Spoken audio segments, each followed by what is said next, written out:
सच्चा सुख और ईमानदारी। एक समय की बात है, एक सुंदर और हरे भरे गांव में माधव नाम का एक लकड़हारा रहता था। वो बहुत ही ईमानदार और मेहनती व्यक्ति था।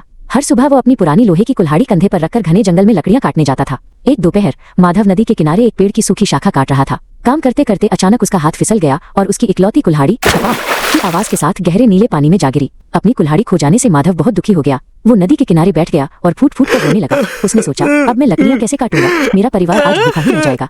अचानक नदी के शांत पानी में हलचल हुई और पानी की लहरों के बीच से नदी की देवी जलजा प्रकट हुई। उनके चारों ओर एक दिव्य चमक थी और वे बहुत ही दयालु लग रही थीं।